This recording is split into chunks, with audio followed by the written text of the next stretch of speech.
Yang terakhir jemaah saya muliakan, golongan yang ketujuh yang dapat naungan di sisi Allah Subhanahu wa taala di hari kiamat nantinya adalah rajulun dzakarallaha khaliyan fafadat 'ainah.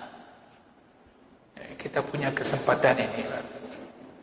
Oh, tadi di sini dikatakan seorang yang dia berzikir mengingat Allah Subhanahu wa taala, yang mana ketika dia mengingat Allah tidak ada yang melihatnya. Dia berzikir bukan untuk menampakkan kepada orang. Dengan zikir tersebut secara lisan dan hatinya, dan hatinya terpaut dengan Allah Azza wa Jalla, dan dia pun menangis. Bagaimana dia bisa menangis? Gimana orang berzikir mengingat Allah bisa menangis? Bagaimana caranya sampai air matanya keluar? Falamma dzakara, ketika dia berzikir kepada Allah Subhanahu wa taala dengan lisan dan hatinya, ia pertama ingat akan keagungan Allah. Allah ini luar biasa. Allah Maha Mulia. Allah telah menciptakan aku. Allah telah memberikan aku nikmat yang banyak. Allah telah menyelamatkan aku. Allah telah memberikan aku anak dan istri dan sebagainya. Ingat dia. Sehingga muncul kerinduan dia kepada Allah Azza wa Jalla. Dia bisa melihat bagaimana baiknya Allah kepadanya dan kepada hamba-hambanya. Kemudian dia pun ketika berzikir ingat akan dosa-dosanya. Dia punya banyak kekurangan.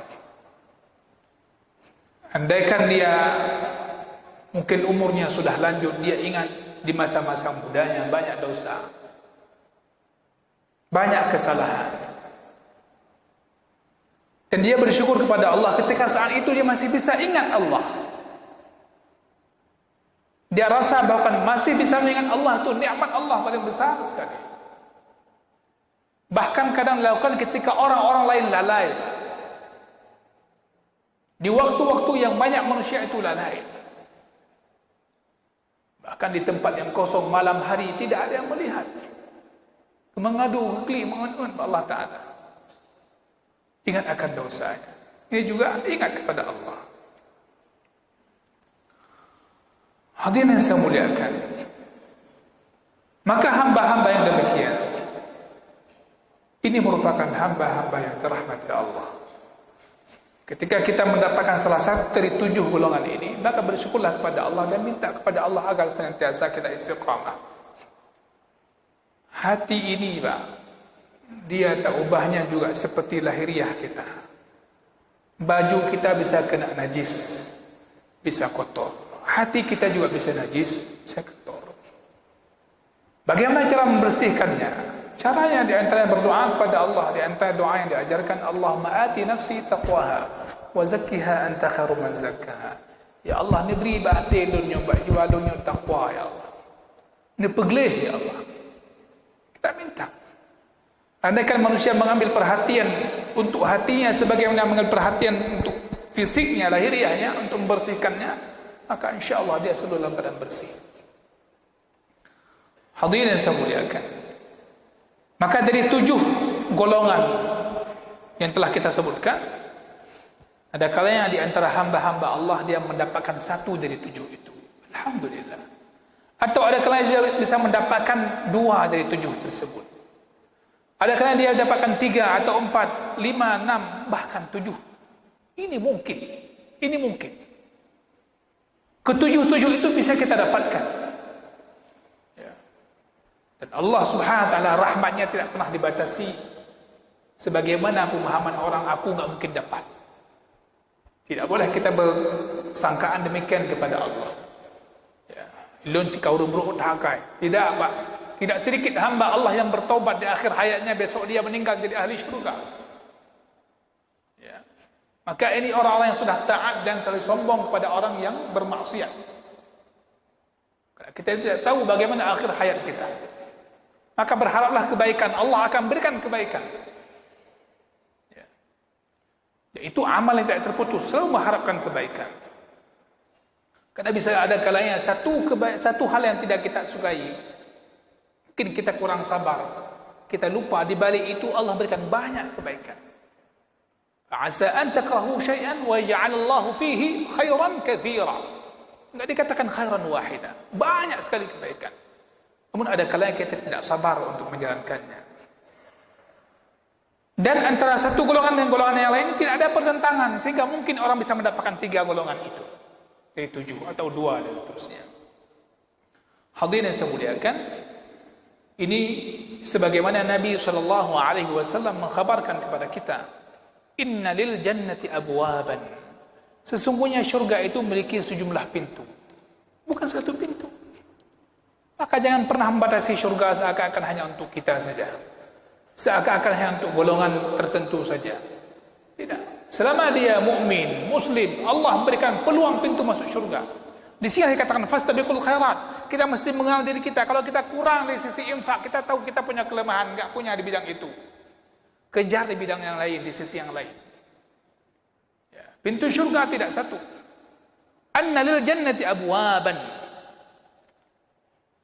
Man kana min ahli sholati du'aya min babi sholat. Barang siapa di antara hamba-hamba itu dia ahli sholat, menjaga sholat, maka dia akan diseru dari pintu sholat masuk syurga. Wa man kana min ahli sadaqah du'aya min babi sadaqah.